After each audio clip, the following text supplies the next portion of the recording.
My fiancée wanted an open relationship before our wedding. When I said no, she cheated. I'm 30, and this is how I broke off a lifetime together. This is a wild story, and I'm 34, male, sharing it because I need some insights for what awaits me at home in 2 days. Our past runs deep, back to childhood, and I've tried to condense it, but it's a long one. All names are changed, of course. Jen and I were inseparable from a young age. Our families were close, and everyone pretty much expected us to end up together. We started dating in our teens, almost like it was a preordained family plan. When I pursued my master's degree, I moved away, while Jen stayed in our hometown for her nursing studies. After a year of long distance, we chose to step back, staying close as friends to avoid the strain of a committed relationship. We each saw different people, but there was an unspoken understanding that we'd eventually find our way back to each other. Once I graduated and began my career in that city, I sought a transfer back home. When it came through, I was ecstatic. Jen was in a serious relationship then with a decent guy, but I sensed his discomfort with our bond. I respected that and kept my distance, though we still spoke a few times annually. My boss and mentor, Paul, 44, male, was an amazing person. He taught me the ropes, and one day he called me into his office for a serious chat. He explained a 2-year overseas position was opening soon. The pay wasn't extraordinary, but all living expenses, including rent, hotel, and travel, would be covered. Essentially, I'd be based in Tokyo, with occasional short trips to other Asian cities. I mulled it over, discussing it with my friends and parents. Paul called it a challenging role, but a prime opportunity for career advancement. I thought, why not? I could save a lot of money and gain invaluable experience. Paul offered to recommend me to the senior management, mentioning he'd done something similar earlier in his career, which greatly benefited him. So I accepted the offer. My first year abroad was incredibly tough.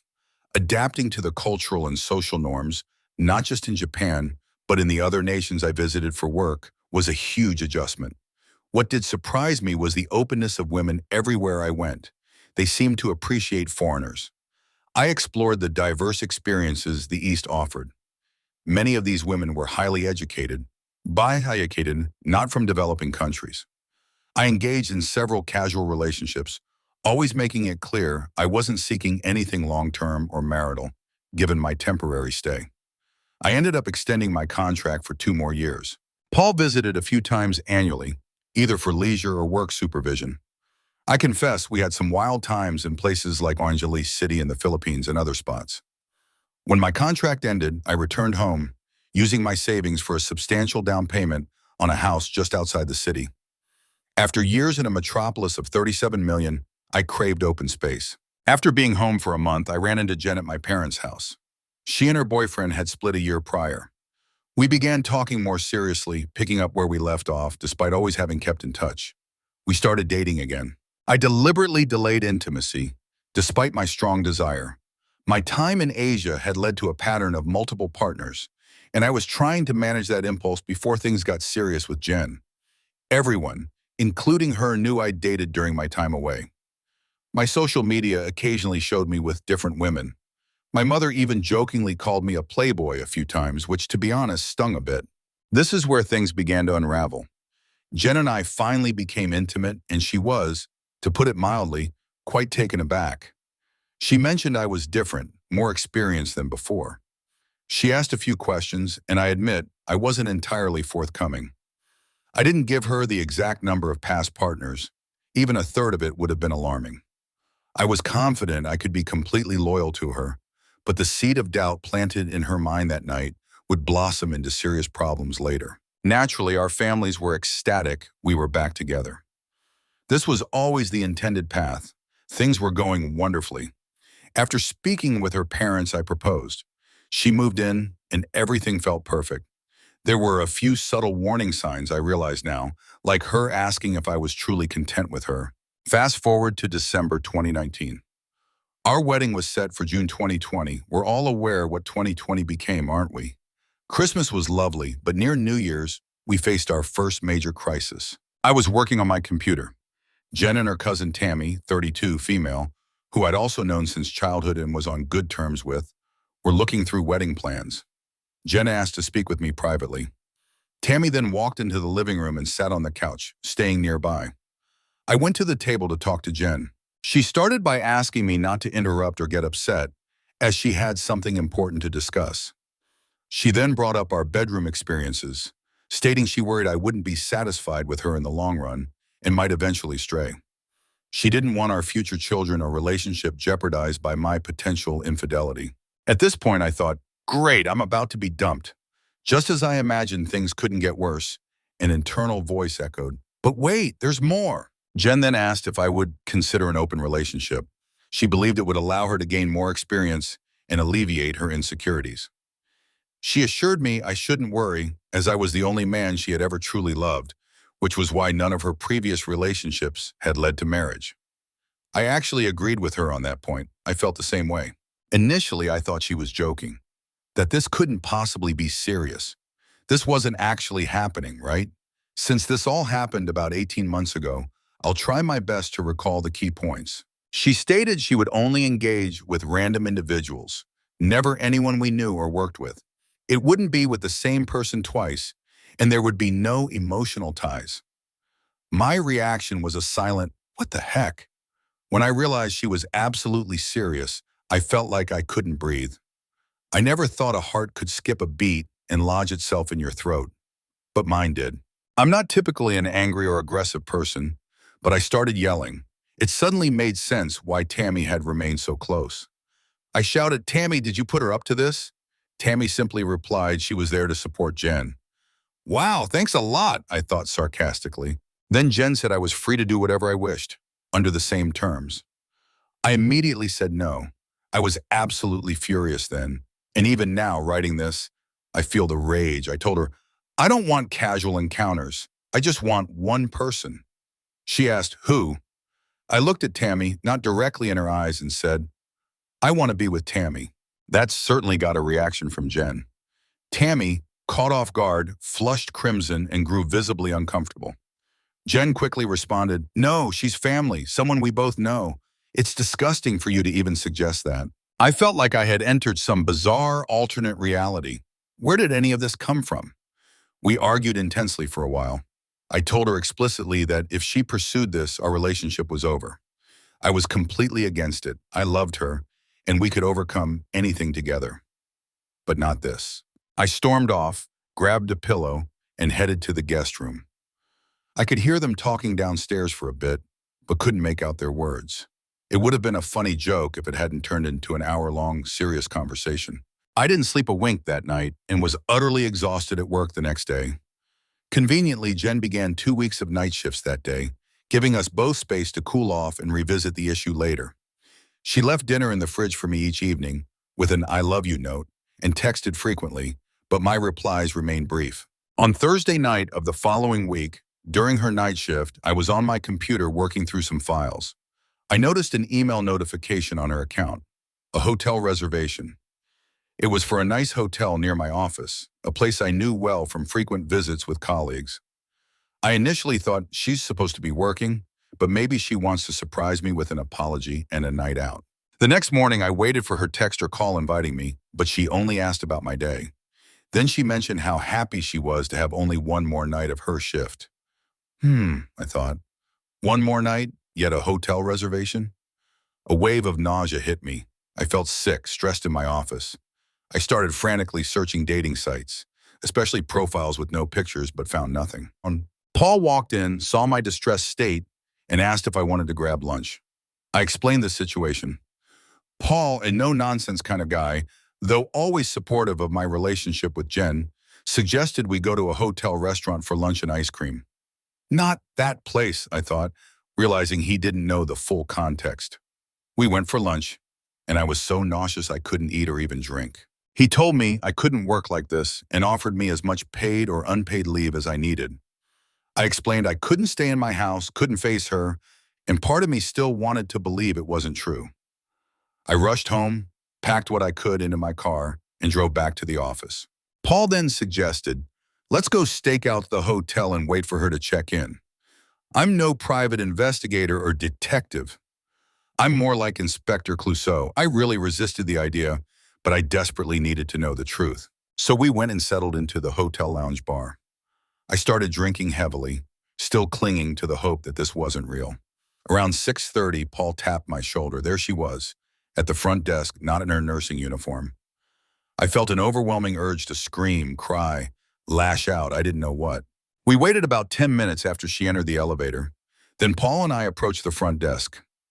I asked the reception to connect me to Jen, last name, in her room. It rang. The moment she answered, I just started shouting into the phone.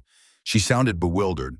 "Jen, I told you if you did this, it would be over. I'm done, wedding off, relationship finished." I hung up and got out of there as fast as I could. Now, where to go?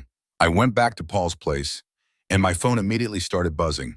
The only person I called was my dad, explaining what happened in a censored way, telling him I needed to leave town for a while. It wasn't really a discussion, and I felt bad for how I spoke to him. My phone didn't stop ringing for 2 days. Everyone was calling, but I answered none of them. I felt completely lost, like walking underwater. Paul brought up some financial matters I should address to protect myself, but I wasn't even thinking about the house, the wedding, or the car loans. We had kept separate accounts, with one for wedding expenses and another for household bills, but at that moment, I couldn't have cared less. The next day, I emailed Jen, stating this would be our final contact, that I was leaving the city for a while, and the wedding and everything else was off. I called my dad again and spoke with him at length. Though heartbroken, he understood I needed time and space. He still expressed hope that we might work things out. 10 days later, I boarded a plane to Bali. I never responded to any of her messages or anyone else's emails. I don't know if she left the hotel that night or stayed. I truly didn't care. I eventually landed in Bali, retreated into drinking for the next month, and went offline, except for contacting my dad and work. I honestly didn't care if I got fired. I wish I could say I enjoyed myself, but I was mostly just intoxicated. I felt a tremendous amount of anger, shame, and resentment about how everything unfolded. I kept in touch with Paul regarding my leave, and after 3 weeks, he asked if I could briefly return to Tokyo to oversee some matters. We discussed the emerging global virus, and I considered returning to Canada to finalize my affairs, hearing whispers of potential lockdowns. I arrived in Tokyo on March 1st. It felt good to get back to work, even if it was just for a bit. After hearing about impending lockdowns, Paul suggested I return to Canada, but I dismissed it, thinking, oh, it'll only be 30 or 60 days. I need some time to plan my next move. 30 to 60 days? Oh, for goodness sake. I ended up staying in Japan for another year before getting vaccinated. By then, I didn't really want to go home. My house was rented out, and while I spoke with family, I refused any information about Jen. On September 21st, I received news my dad had a heart attack.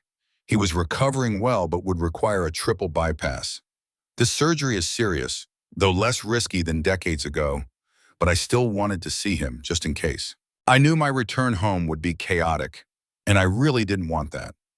I just wanted to see my parents and thank Paul for all his support, despite my self-centered actions. But I knew I'd have to face her, and I had no idea how I'd feel or react.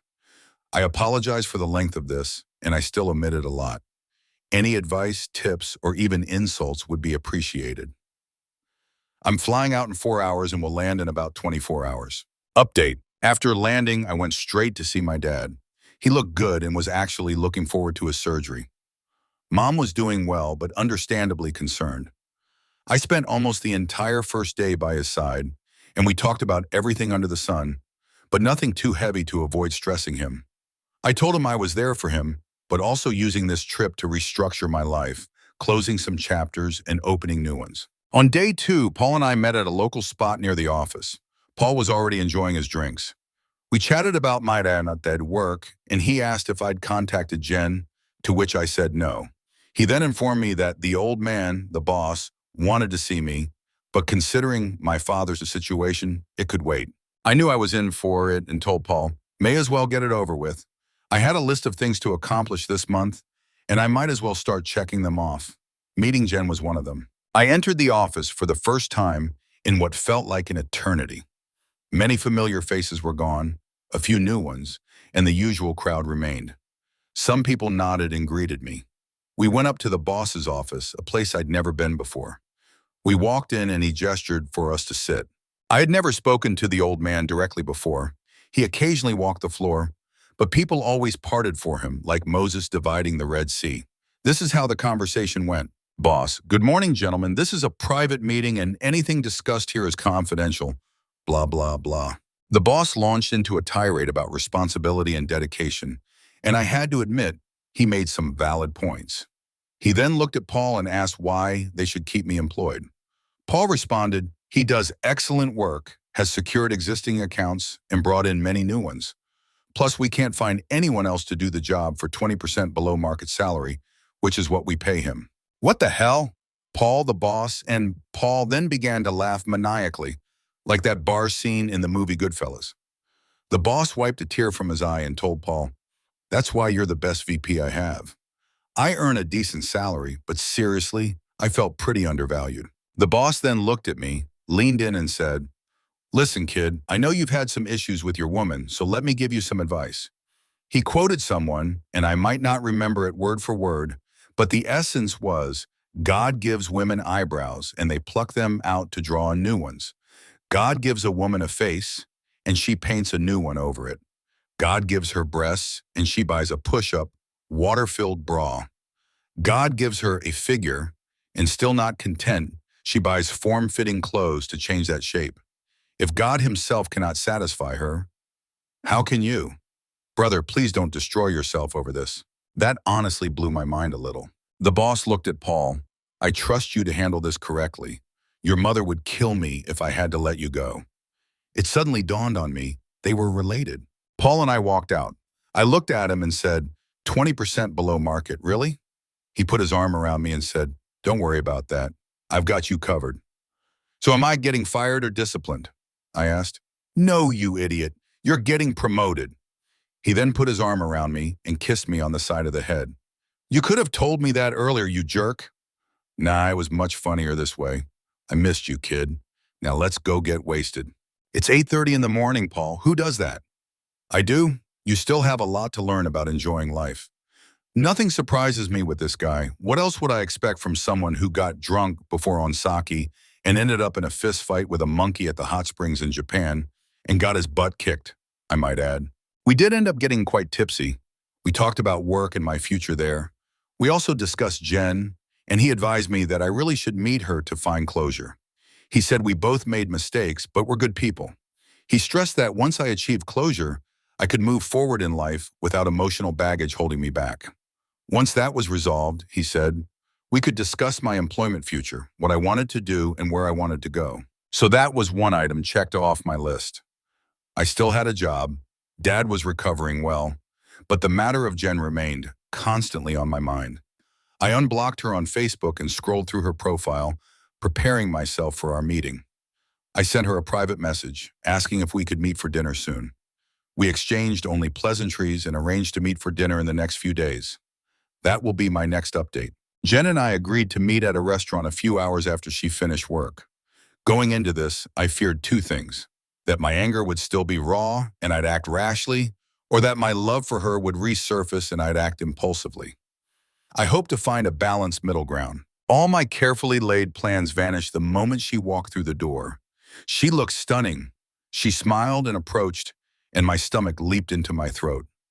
I hadn't been this nervous since we first became intimate. We shared a brief, awkward hug, and I caught the scent of my favorite perfume on her. Was she trying to manipulate me with affection or playing emotional games? Was she in another relationship, here to flaunt what I'd lost? No rings on her finger, not even the one I'd given her. We started by discussing my dad. She mentioned she always checked in on him during her shifts and reassured me that his surgeon for the upcoming bypass was among the best. We made light conversation about things like her heavy workload during the pandemic and my experiences during the Tokyo lockdown.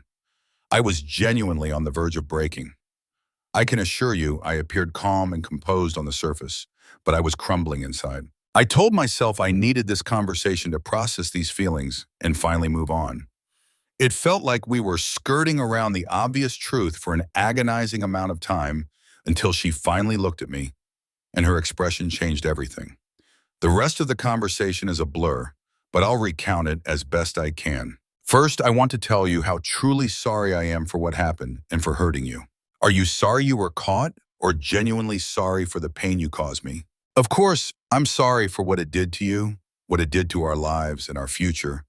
I threw it all away because of my own insecurities. So did you plan it because of your insecurity, or did you secretly want to punish me for the people I was with when we weren't together? Perhaps both. But let me say, any other man in my life before our engagement, I never loved like I loved you. Tim, my ex before you, cheated on me because he always felt he could never measure up to the feelings I had for you.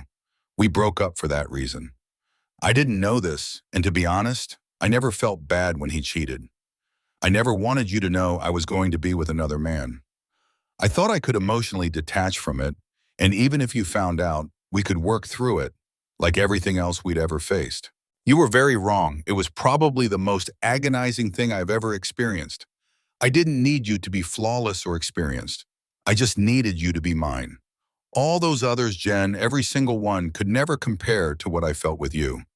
But now I wonder, was that a real feeling, or just the projection of the dream our families wanted for us, or the fantasy we expected? The conversation grew emotional, and Jen excused herself to the restroom to compose herself. We were in a moderately sized restaurant with only a few tables occupied.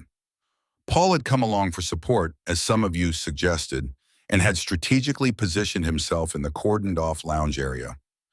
I glanced over, hoping for some encouragement or a thumbs up, but he was deep in an animated conversation with two rather attractive women, laughing and gesturing wildly, completely engrossed. He finally looked over, gave me a questioning thumbs up, and I understood everything was fine. He then smiled, gave me the middle finger with a smirk, and returned to his social activities. This guy, seriously. Jen returned, and we resumed. Is there anything else you want to ask about that night? It can't be undone. It doesn't matter. Nothing happened.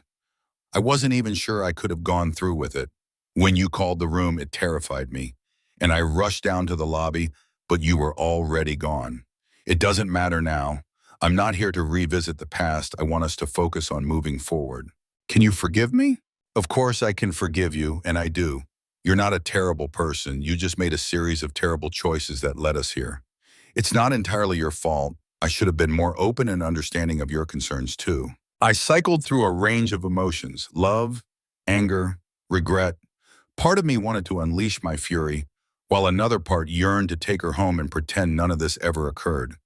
For the past few weeks, I'd been watching these YouTube videos of Reddit stories, preparing myself for this conversation, seeing men punish themselves far more than the actual infidelity warranted. I was determined not to be that weak. I began to look at her through the lens of the old man's words: painted face, manicured nails, form-fitting dress.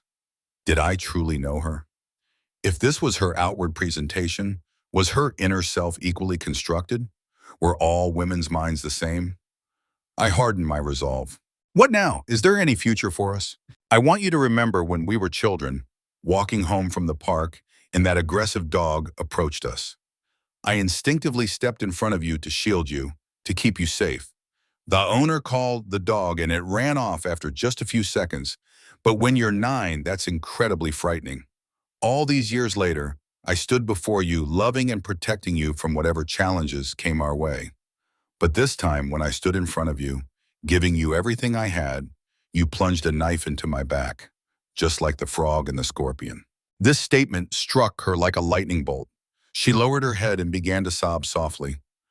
I wasn't finished. I needed to express it all. I'm sorry. She took out the ring box and slid it across the table toward me. I left it there. I don't want this. I'm furious.